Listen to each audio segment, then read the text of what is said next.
Welcome back to the Fall Podcast. Today we have another coffee call, and this one's a pretty unique one. We're going to step outside the box a little bit and actually talk about how to apply for non-resident tags or how to go about getting them over the counter, how much they cost, and what you get with that tag. So I thought this would be a cool topic to cover, especially when somebody reached out and asked about how to apply for tags for like Iowa and Kansas. And I'm excited about it. I think it'll be a cool one. Yeah, I think it's something that people always have on their mind, but kind of don't know where to start. And to be honest, it can be very overwhelming because some states have the process laid out very simply. Others, you feel like you're going back to middle school trying to learn Spanish. So exactly. Some of them are really great. Others are not so great. And it's easy to get frustrated or just say, screw it and go somewhere else. But it for sure is. But the information is all there. I've had some success just calling the 800 numbers and actually talking to a real person and just helping me navigate the websites and stuff. So it's not that bad. Yeah. And I'm not going to lie. A lot of the DNR websites is like looking at the human brain, and Michigan's one of them. I mean, when you go on there and you're trying to find something, like it can be difficult sometimes and frustrating. So, we just kind of want to try to alleviate that process a little bit and kind of give you guys some information. We'll give you basic points here, and just kind of you might need to take it from there. We pulled all this information off either, past experiences, the tags that we've applied for, or different states that we've hunted, and the ones that we haven't, then we went online and got that information from the DNR. So, hopefully this will be the most relevant information, because, it seems like every year tags, the prices will go up or they fluctuate, they'll go down, and then, a lot of states, they'll change their process from year to year, it seems like. So it's kind of hard to stay up on the know, basically, on all these states. Yeah, it really is. But before we do get too far into it, last week we didn't have a coffee call for some reasons. Justin was actually out in Utah at a show, he had a great time out there. I think we're going to cover that on next week's podcast in the intro. But the other reason is I actually had surgery on my hand, and a lot of people reached out and asked, what happened. So I'm just going to kind of go down this rabbit hole for a little bit and let everybody know, and try not to take too much time. But so back in August, I was down in Kansas hanging tree stands on Chris and Casey's lease, and I was checking cameras and everything. And for anybody that watches Rival Wild, so one of Chris's favorite stands on the property is called the Junkyard. He actually killed a deer Baba Booey from there. That stand, there is a trail cam on a locust thorn tree, and I was down there by myself, had the four-wheeler out there, and I was checking cameras. And when I went down to kneel down to open up the camera, in the back of my head, I had this thought, like, there's locust thorns that, when I put the camera on the tree a couple days prior, I had knocked some locust thorns off. And if anybody doesn't know what a locust thorn is, these things can be like 2 inches and long and pretty big in diameter. And that's exactly what this tree was. When I put my knee down, I started to feel some pressure on my knee, because I thought in my head, like, there could be some on the ground, don't get one in your knee. Well, when I did that, I tried to stand up and I kind of lost my balance, and I started falling right into the tree. And instead of like going face first into it, my instinct was to grab the tree, and I grabbed the tree with my right hand, and I had a locust thorn go in my hand, in between my pinky and my ring finger on my right hand. And immediately when I grabbed it, I wanted to reach or take my hand off, and it broke the locust thorn off, and it just started bleeding like crazy right there. So I didn't know exactly if it was in there or not. So I immediately went to the ER, and they took x-rays. The doctor, he opened me up, numbed me up, opened me up, and couldn't find anything. He gave me some antibiotics. I flew home the next day. So when I got home, it just started hurting like crazy and swelling up. So I went back to the doctor and did more x-rays, and they couldn't find anything either. So I'm like, okay, well, maybe there isn't anything in there, and it's just, some irritation. So I went through dropped. I spent 30 days on dropped, and it hurt every single day on dropped. And I'm like, gosh, I know there's something in there, and it was swollen up the whole time. And I got back, and then we went right into the fall. So it was like, and it got bearable. Like the pain got bearable where it wasn't like every day, but it was, here or there. After the season, I decided to go to my family doctor, went there, took an x-ray, couldn't find anything. Well, he referred me to a specialist. I went and took an MRI. The MRI showed up that there was a thorn actually in my hand. So 6-7 months, however long, there's been a thorn in my hand.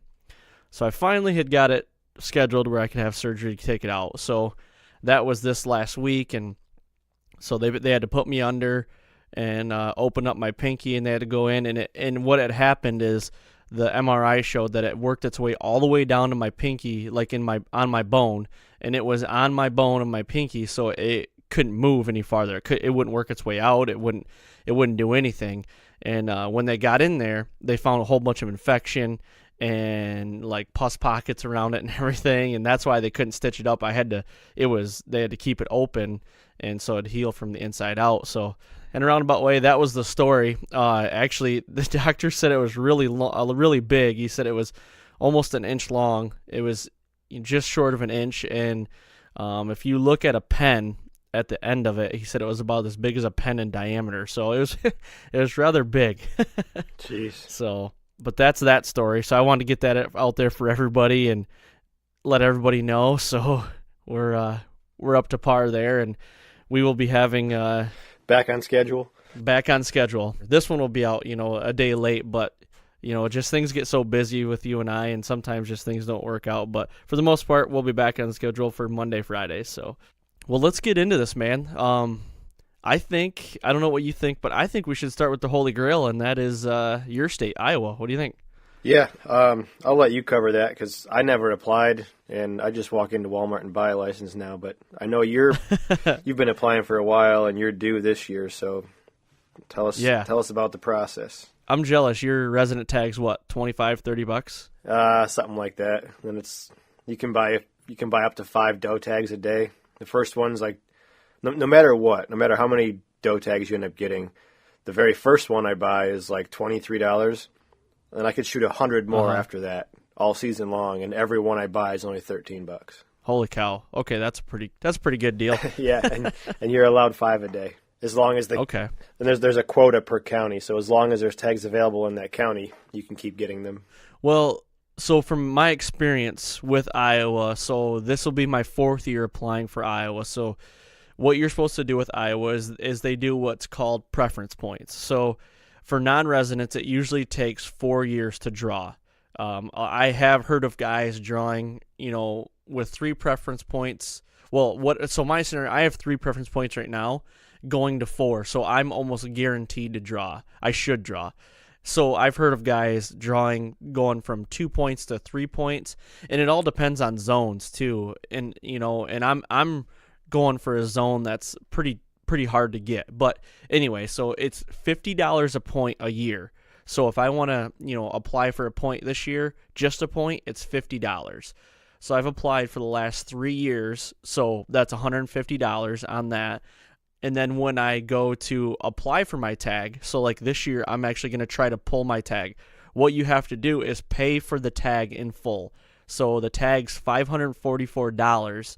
And what you do is you pay the state of Iowa that, and if you don't draw, they will reimburse you that money and take $50 of that out for the preference point. So a lot of guys, I've talked to, they will actually try to apply for a tag every year, even if they don't have any points. They'll apply for it. They'll pay the $544, and if they get it, they get it. If not, then the state of Iowa takes that $50 out and gives you a point. Now, all said and done, $50 a year for a point for 4 years, that's $200 plus your $544. You're looking right around that $745 range for a tag once you pull it. Really expensive, but you only do it every 4 years or so, and it's the Holy Grail. I mean, it's the golden ticket. It really is, and it's a place that people try to go to every year, and it's something I'm going to apply for every year, even if I pull a tag this year, next year I'm going to be putting my $50 back in to try to get, 4 more years built up, Right. And it's one thing that people may not realize too about Iowa is how much public land there is here. And it's a lot of timber, a lot of like river bottom ground, like just ideal habitat for whitetails. And don't think that you need to find an outfitter to come to Iowa, because you don't. I mean, there's so much ground here. And if you're willing to just put the time in to scout, if it means you have to take a week off of work, that's all you got to hunt, find somebody that can at least try to send you some pictures or go hang a trail cam for you or do something. I mean, yeah, if you're any kind of a, somewhat savvy of a whitetail hunter, you can show up and look at a map and, kind of figure out where you should go and what to do, and you're going to see deer. You may not see, those coveted 180 class deer, but I mean, it's just all a matter of, keeping in perspective. It took you 4 years to get this, what do you want out of it? So, right, exactly. If you just want the experience and you want a shot, at a mature buck, or if you're putting a number to it like 130 or 150, it's all doable on public land. Mm-hmm. So don't overlook those options if you do draw that tag. Yeah, and that's kind of the ring I'm fighting with right now, coming down and either hunting with you or hunting with some private ground with a guy I know. So I might do both, or one or the other. So that's for another discussion. But when a non-resident, when they do get that tag, you get to take one buck and one doe. I'm not sure on multiple does. I really don't know that. That's just what I know of. And the deadline for that application is June 2nd this year. So get your applications in for your points or your tags by June 2nd. And it's open right now, I believe. Yeah, right? you can. I think you can apply for it from January until June 2nd, I think. Yeah. Yep. So yeah, I mean that's something I would definitely look into, and yeah, it does sound like a lot of money, but it only happens every 4 years, and some of the biggest deer in the world are over there. So really look into it. Yeah, definitely. And one thing I kind of started doing when I got here was looking, where's the pockets of like the good genetics, like Missouri or up in Wisconsin, like all these states that are bordering Iowa. It's like, it is a geographical thing where, these big deer tend to be kind of, I don't want to say isolated, but you do see bigger deer in certain states, obviously. And, that leads me into some information I have on the state of Wisconsin. I've been hunting Wisconsin now for 4 years, I think it's been. And this is an over-the-counter tag. Anybody can get it. And what's cool about Wisconsin is if it's your very first time to go hunt there, whether you're hunting deer, turkeys, ducks, whatever, your first license is significantly cheaper than your second, third, fourth, and so on for the rest of your life. So, for example, as a deer hunter, a first-time license is $80 for a non-resident. Right at Walmart, over the counter, you're good to go. That gets you one buck and one doe. The season opens on September 15th and closes January 6th. That's archery. And the gun season is November 17th to November 25th. And that gets you one buck and one doe as well. Now, after you buy that... So it's only $80 the first year? For the first time it's $80. Wow, that's cheap. Yeah. And let me tell you, I've been hunting there now for 4 years. I know what's there. I got friends who live there that have had me up, to hunt some of their private ground, and there is a good bit of public ground there too. I wouldn't say there's as much as Iowa, but things like Onyx or Base Map, you can get on there and see just exactly how much and where and how big it is. But I'm telling you that Wisconsin is I think it's like a sleeper state. I think it's really overlooked as far as the caliber of bucks that it can produce. Because I've seen 180s, pushing 200-inch deer come out of there. I've gotten pictures of them. Mm-hmm. But after that first year, $80. Your second, so from your second year on, it's $160. Again, still over the counter, one buck, one doe, and it's the same price for a gun. Both licenses go up to $160. Okay, so after your first year, it's going to be 160 from there on out then. And that's still pretty Yes. darn cheap, honestly, in the grand scheme Oh, of yeah. things. Yeah, and you got a season that starts in September and goes all Yeah. the way to the first week of January. So, I mean, it's the only one longer that I know of is Ohio. Right. That one goes Yep. till February. Yep. But, I mean, you find a place right on the Mississippi River there, it's no secret how good river bottom ground is for whitetails. I mean, you're on the biggest river in the country there, so Yeah. lots of possibility. Yeah, for sure. And you mentioned Ohio, so good segue there. Let's move on over to Ohio. And Ohio's a state that I've hunted the last 3 years in a row, I think, somewhere in there. Yep. And I first started Ohio. I hunted there back in college one time, and then kind of took some time off, and then I've been back ever since. So I love Ohio because Ohio is obviously really close to Michigan. I can be to where we hunt in like 5 hours, and you can leave on a Friday evening, hunt Saturday morning, Saturday night, Sunday morning, Sunday night, and I can be home. And that goes for like if you live in Pennsylvania, Kentucky, Indiana, even Illinois, you're there within 5-8 hours, and that's relatively not that far. Yeah. So for their prices, and I think their prices had just went up this last year because before it was like $150. So with a non-resident in Ohio, your hunting license is $146, and then to get your permit, it's $41. So that's roughly around $190, and you're hunting one buck, and you can, in select counties, you can kill does as well. So it's really cheap and it's really close. And their season, I love Ohio because their season goes so long. Like it starts, I think it's the last Saturday in September every year, and it goes, like you said, till February, like the first week in February. And Yep. like that's just crazy. That season is so long, and you get so many opportunities, and this year a lot of people are thinking like, oh yeah, you hunt late in January, there probably won't be a lot of bucks holding. This year there were. Like I saw a lot of bucks. I mean, when I went down there in the muzzleload season and during bow season, like I was seeing late season, I was seeing a lot of bucks. Yeah, that's. I don't know if it's something with the weather this year or what, or maybe I just started paying more attention, but it seems like only right now are we really starting to see the sheds really, pile up out there. I think they kind of held a little bit longer than usual, but Yeah. And I actually pulled a camera today on my farm here in Michigan, and I had 2 shed bucks on there, and that was just about it wasn't quite a month ago that they were on there, but 2 shed bucks had come by, and so I'm excited to get all this snow gone so we can get out there.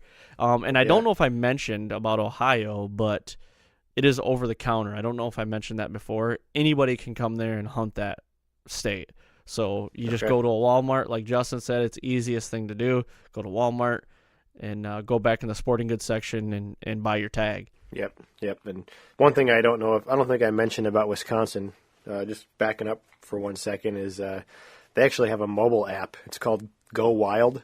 So it's available on Android and iOS, and you just download that app. You create your state ID number, and you can actually buy everything you need, resident or non-resident, right there on the app. It's really, really slick. That's cool. And I think Missouri's got something like that too. I don't know if you can buy the tags on the app, but I know you can check all your deer in on the app. So like when you kill a deer, you can go right on the app. You don't even have to call them. Go on the app and go through a process. I've said it in a podcast a while back too. Go through the process and you punch your tag right there, and you're in the system. It's all good to go. You're done. And I mean that might be a good segue too from Missouri. Yeah, for sure. That's Missouri, man. I think they're shooting themselves in the foot. A non-resident can go in there and buy an over-the-counter archery tag and a rifle tag, and their rifle season starts on like November 7th. So it's like they're opening up gun season, rifle season at that, to anybody over the counter during the rut. Like it doesn't make a lot of sense to me personally, like if from a management standpoint, but if you're looking for a great hunt, best bang for your buck kind of thing, Missouri's definitely the one you want. Yeah, I mean Missouri, it's $225 over the counter. Anybody can go there. Non-resident fee. It's a $2 state, so a non-resident can kill $2, and you can go and kill does there as well. And their season lasts a long time as well. I mean, it starts September 15th, right around there, and goes all the way till January 15th. So it's a long season compared to like a Michigan when you're opening on October 1st and you're done on December 31st or January 1st. So it's a long season. It's a cheap tag, and you can kill $2. Yeah, you can't beat that. It's like I said, the gun season, they're a rifle state, and it opens up like the first week in November. I don't know how they have the caliber of deer that they do. I know it. Yeah, and good point that you made. It is a rifle state. You can use a high-powered rifle there, so that's another good check mark as well. What do you have next on your list there? I've got Kentucky. Okay. Oh, okay. Kentucky. I don't know much about Kentucky. It's always a state that I've been wanting to go to. Yeah, I have been a couple times, and again, it's one of those ones that I went to thinking I don't have very high expectation. It's kind of a southern state, like that Appalachian region, but I'm telling you right now, like, there are big bucks there. It's probably one of the most recorded big buck states in the books, and it's over the counter for a non-resident. Bow season starts September 1st and goes to January 21st. Gun season starts November 10th and ends on November 25th. There's an annual hunt fee of $150, but then you get a statewide tag for $185, and you get 4 deer on it. Oh wow! Can you kill $2, or is it only a $1 state? It goes by zone, so okay. I do not have the breakdown for every zone because I figure if that's something people want to look into, it's all on the same page. All the information is on the same page of their website. But just the quick and dirty numbers. Again, you've got a September archery season that goes until January. You've got the 10th to the 25th, a 15-day gun season. One thing I do not know about that gun season is if it's shotgun or rifle. I could not find that, and I've never hunted there during gun season. So okay. And my biggest thing to add to your points there is that you can kill a velvet deer there. That intrigues me. Yes, you can. And I know we're talking about whitetails here, but you can apply for elk tags in Kentucky as well. They're $10 a piece, and you can apply up to 4 of them a year. Oh, really? Yeah, and I think the statistic I saw last year, because I started applying last year for the 2018 season, and in 2017 they had 3 bulls come out of there over 400. Holy cow! I guess I didn't even know they really had a big herd of elk. Yeah, I didn't either. I was cruising the website looking for deer information, and I saw elk, and I was like, what? And I started looking at the maps and like the harvest stats and stuff, and distribution maps, and I was like, wow, there's a decent number of elk there. And I don't know what the odds are of pulling a tag there, but like you just said, you didn't even know elk were there, and yeah, I didn't either. For $10, I'll take my chances. Heck yeah, is it? Well, you probably don't. I don't know if you dove really far into that, but is that like an outfitter thing, or is there some DIY elk in there? I think you can do DIY, but if I had to guess, there's probably a lot of outfitter support involved. I might have to look farther into that. Yeah, for sure. It sounds like a really, really awesome resource that they have. So I'm wondering what's in place to protect it, and I'm going to guess that maybe having a guide of some sort is probably part of that. Well, cool. That's some interesting things I did not know about Kentucky. One state that really stands out to me, and I got to hunt one time late season, is Illinois. And when I first started with Chris and Casey, we hunted Illinois for the first 3 years that I started with these guys, and Illinois might still be, if not my favorite, it's close to a number 2 on my list of deer hunt states. Some big deer. I've filmed the 2 biggest whitetails I've ever got to kill in Illinois. 183-inch 8-pointer and a 175-inch just freak. And, it always goes back to Pike, Brown, and Adams County, the Golden Triangle down there. And, growing up, that's what you heard of Pike County, Illinois, Pike County, and it's like I've actually got to be there and kind of go on some of the pieces that are down in Pike, Brown, and Adams. And there's some other great counties too, but I really like Illinois. I definitely want to get back there in the next couple years to hunt. So Illinois is cool because it's a $2 state as well for a non-resident. It's over the counter. Anybody can go there. The cost of a non-resident archery combo deer permit, so that gets you a one either sex or one antlerless, is $410. So you're getting up there a little bit higher, getting closer to that Iowa price tag, but there's no preference points. It's over the counter. And a non-resident, like I said, can take $2 and unlimited does. So $1 must be taken with a bow though, and one has to be taken with a shotgun or a muzzleloader. So you can't use a rifle. I don't think you can use a rifle. We couldn't use rifles back when we were hunting there, and I don't think they've changed it. So it's always been shotgun or muzzleloader. And their season dates go from October 1st till January 19th, right around there. So that's a state I definitely want to get back to. And you haven't been hearing a lot about Illinois lately, but it's starting to come back up on that uprise. Yeah. Yeah, I think kind of was one of those places that got so much attention for such a long time that it kind of got shot out. And then, like you said, it's on the rise again, I think, because people kind of realized, the caliber of deer isn't as consistent as it used to be. So they've kind of moved around a little bit and given the deer a little break, it seems like. But, yeah, it's always one of those places that is going to produce. I mean, the gene pool is the gene pool. Yeah, they just need time to grow. Yep. I mean, you hit the nail on the head there. That's for sure. I'm reading here, this last state I want to cover is Kansas. Is my last one on the list. And you've hunted Kansas before, haven't you? Trying to think. Or have you only filmed in Kansas? I've filmed there, but I've turkey hunted in Kansas. I've never deer hunted there.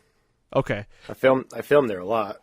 Yeah, and that's something I wanted to cover this state. I've never hunted it, but the last 3 years we've filmed like basically the whole year there, the whole fall, and it's a really cool state. It's a long drive for me. That's the only bad thing. I mean, it takes us 14 hours to get to where we're going, but for non-residents, for Kansas it used to be over the counter. Now there's an application process that you have to go through to get a tag. It's starting to become kind of like Iowa in a way. But the non-resident whitetail deer permit is right around $440, and it's a $1 state. The application deadline is April 26th, so it's coming up here, for this year. So if anybody wants to get their application in, it's coming up. The non-resident hunting license is right around $100, $97.50, I believe. I have in my notes. So, so it's up there right around $500 for a tag. A little over, but you get $1 and you can kill some does as well. And Kansas has some really good public land as well, though. If public's what you're into, and I know there's a lot of farmers out there, you can always go knock on some doors and try your luck there. But Kansas, there are some giants. And a cool thing about Kansas, the farther west you go, you can actually kill whitetails and mule deer. So that's another cool draw, where you can go out there and hit both. I didn't look at it. I don't know if non-residents can kill a whitetail and a mule during the same season. I probably should have looked that up, but I know you can kill both once you get a little farther. I think for non-residents, it's one or the other, and it depends on what zone you apply for. Yeah, if you apply for one of those zones further west, it's just a buck deer tag, and it's good for either it's good for either whitetail or mule deer. Is the way I think it's laid out. Okay. Yeah, we're not that far west, so we don't really have to deal with that much, and so yeah. But that was like the last state that I wanted to cover, and we're almost up on time here. I don't know. Did you have any more on your list there? Nothing with any specifics like we've kind of talked about, but just some general at the top of the list, kind of just general information. Montana, I think, is one that if you're not looking into Montana or those western states for a whitetail hunt, the sheer number of whitetails that exist in Montana, is enough to make me want to to try that one of these days. I don't think you're going to kill a giant there, but just like I said, just the herd size throughout eastern Montana, like along the Milk River. And from what I've seen in Montana, if you can just get on river ground, you're going to find whitetails. And then once you get up into some of that mountain country, that's where you're going to see the mule deer. And they tend to not really intermix. I would guess you're probably going to see like a 130 to a 150 kind of a size range in the antlers of bucks there, but there's just so many of them that you just kind of put your time in and wait for the one you like. But outside of that, you mentioned velvet deer, and one place that I know just started offering velvet hunts, I missed the boat last year, is Tennessee. They have an urban zone velvet, buck only archery season in August. Wow, I didn't know that. Yeah, and it's all urban zone stuff. So I mean, there's that's a lot open of to non-residents as well. Yes. Okay. Yep. That's intriguing. It is. I forget who did it. Somebody made a short film about it last year. The Seek One guys. Yeah. Yep. Seek One did it. Yep. And if you haven't seen that, go check that out because it's a really cool process. And those guys are animals, man. I want to get them on the podcast too. That might be something we do. But the guys from Seek One Productions, go to their YouTube page, man. They hunt out of Atlanta, Georgia in urban zones, and they kill 180s, 190s, 200s. I mean, giants. And we got to get them on the podcast. That makes me want to get them on now. Yeah, I think they went to the surrounding area of Nashville. I mean, they were right outside of downtown Nashville, and I know one guy killed. I don't know if they killed more than one or not, but it was funny. They're knocking on doors like in golf course communities, and these guys are like, "Yeah, there's 4 that come out every day, eat my flowers, kill them all." Okay. Yep, that's really cool. I didn't know about that. One last state that I want to throw on there is Wyoming. And Wyoming's very high on my list. I got to film there one year.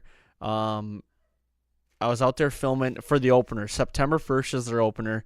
And it's just what you see on TV. Like, if you're watching Realtree, or Bone Collector or any of those TV shows out there, when they go out to Wyoming, it's velvet bucks all over. And you're hunting them off these green irrigated fields, and it's a lot of fun. You see a lot of deer, and the quality of your bucks, there's a great quality deer there, but to get your, 150s, 160s, 170s, they're pretty few far in between. But like you said with Montana, the 130 to 140 to 150, there's plenty of them, and mature deer, there's plenty of those. So that's another state that I really want to get to one of these days. Yeah, I'm supposed to be going there this year for that. I'm jealous, man. You didn't tell me that. It's not a done deal yet, but it's in the works. Yep. Yeah, I say we wrap this one up. I mean, it went a little longer, but with the intro and everything, and everybody was asking about it, so I wanted to get that out there. But this is something a little different we did here, and I kind of want to do these like this as well. I mean, if anybody has any specific states that they want information on, I'll be happy to go and try to find something that you guys might not be able to find, and we'll do some more like this if we have some need for it. But sorry for not having a coffee call last week. Just a little busy. Justin was gone, and I was laid up for a couple of days and everything. But we're gonna get back on the same schedule every Friday, coffee calls every Monday, main show. And speaking of Monday, this upcoming Monday, we got a really cool one with Sean Ferendorf and talking about two public land studs that he killed in some really unique ways and how he did it. So I'm excited about that one, man. Yeah, I can't wait to get that one out. I've kind of turned into a public land guy myself this year, and I don't know, I'm just anxious to see his take on it because I know he's got quite a reputation for it. For sure. Well, let's wrap this one up, and everybody get out there, get some sheds, do some scooping as that they call it, and find some sheds and stay warm. If any of you guys are in the market for new cables and strings, look no further than America's Best Bowstrings. And if you want more information on them, go to americasbestbowstrings.com and tell them the guys from the Fall Podcast sent you.